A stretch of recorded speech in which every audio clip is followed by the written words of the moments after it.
The notorious Canadrome was a greyhound racetrack in Macau. Dogs were subjected to terrible cruelty and abuse. No dog ever got out alive because there was no adoption program. But in 2018, the track was forced to close as a result of an ambitious campaign waged by Grey 2K USA Worldwide, Anima Macau, and Pet Levrieri of Italy, who are now airlifting all 530 surviving Canadrome dogs to freedom. This is the story of Brooklyn, a 10-year-old dog freed from the Canadrome and adopted by Christine Dorchak and Carrie Teal, founders of Grey 2K USA Worldwide. Brooklyn was transported to safety from Macau to the National Greyhound Adoption Program in Philadelphia, where dozens of greyhounds, just like Brooklyn, will be adopted and begin new lives. Here's Mommy Brooklyn! Oh my gosh. I think it was a great introduction. You know, everybody is waiting for her to get this dog, including myself. And I know it's the real Brooklyn because I can read his tattoo numbers. This dog has had quite the adventure. From Australia to the Canadrome to a track filled with death. Now to here at National Greyhound Adoption Program to us. This is going to be the first time he's ever known a home in his entire life, and he's 10 years old. I've been to dog tracks all over the world. The Canadrome was, it was death. It reeked of death. The dogs that were there were dogs that were going to die, all of them. A dog that failed to place in the first 3 in 5 consecutive races was automatically killed. When the track closed, the last day it was officially open was June 30th, 2018. We took possession of the kennels on July 1st, and that was the first time that real people who cared about greyhounds were allowed into the kennel compound. We found these dogs living in basically a prison compound, concrete cells with bars, no toys, no bed, nothing.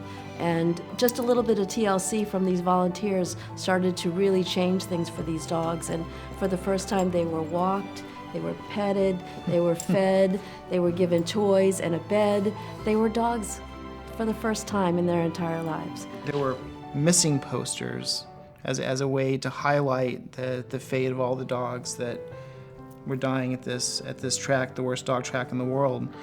And we really thought, there was no chance that this dog was alive. There was no way this dog could be alive. So to have the Canadrome close, and then on top of that have Brooklyn still be alive and still be here in person is a miracle.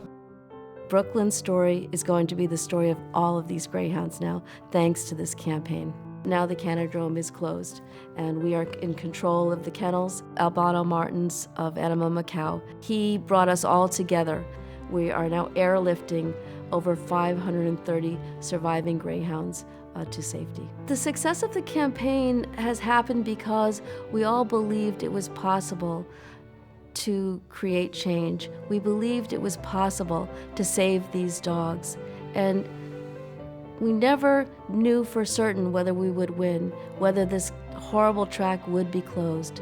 But we believed we had to try. We had to do everything we could. We have helped close 30 American tracks. This year, we led a campaign to end dog racing in its biggest state of Florida. People can learn more about greyhound adoption by going to our website at grey2kusa.org, by contacting a local greyhound adoption group.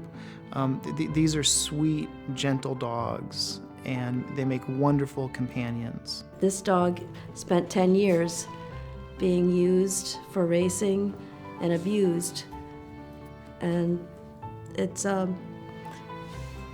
it means so much to me that the dog that I've been loving from afar for 8 years now will become part of my family.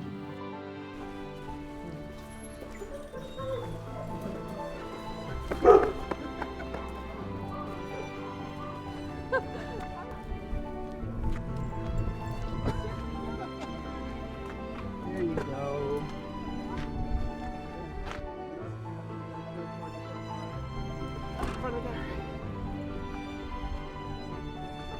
For more information, please visit grey2kusa.org or email info@grey2kusa.org.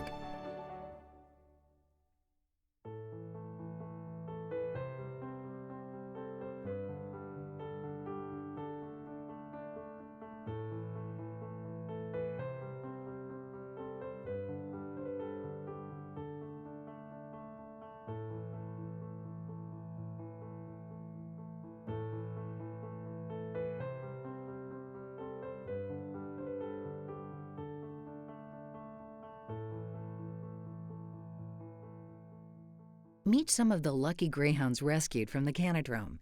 To see them all and learn how to help, go to grey2kusa.org/goodbyecruelty.